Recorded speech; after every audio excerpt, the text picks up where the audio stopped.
So this is the next block we're doing, and this is the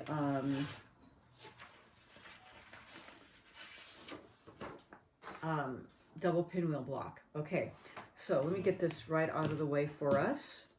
And with the double pinwheel block, it's very easy, but you have to watch your directions. So I'm going to line up all of those little triangles, and you're going to piece all of them in this direction, just like the picture shows you, the C and the D blocks. Okay, you're going to get those all pieced together, and I just run them all through my machine.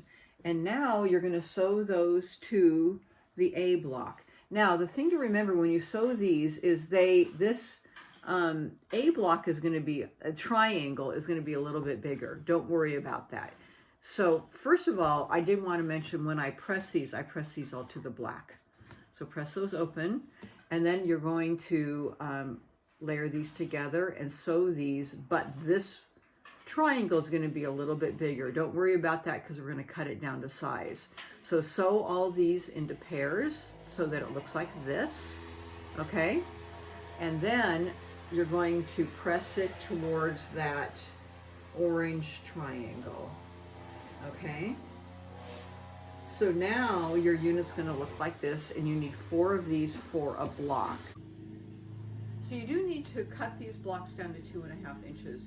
You can use a regular square block. I use my block, and I have it just marked at 1.25 inches. You can't just, you know, take and cut this at 2.5 inches because then it will be off center.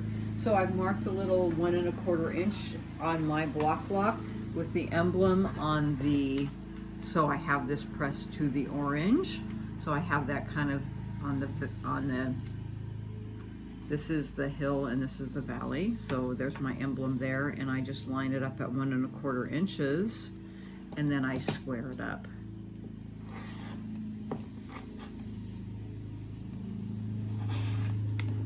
Okay, yeah, I feel like I might need a new blade. And then I'll turn it around, and then turn my ruler around, and then I can measure it at 2.5 inches on this side because I have it centered properly. Or you can do it with, like, as I said, a regular square up, but you have to mark it the 1.25 right in the center there at the middle of the block so that it stays square.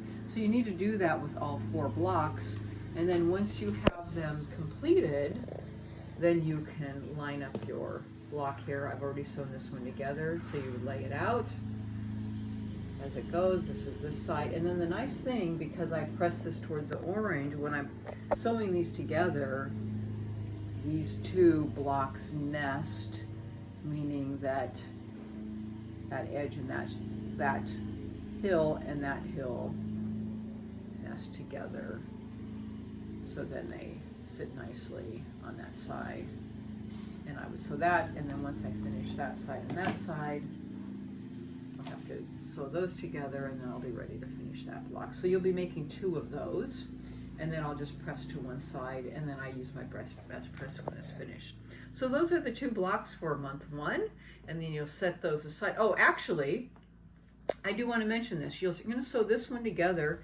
This one, after you sew these 2 sides, you're going to keep the halves apart, because when we're putting the whole quilt together, the piecing, you'll see it later, but they have to stay apart for the actual construction of the quilt. Now, if you forget to do it, it's okay, because we'll make another one of these later, and you can keep that one apart. So don't worry if you forget. Or if you forget, you can take them apart later, but you do keep one of these apart.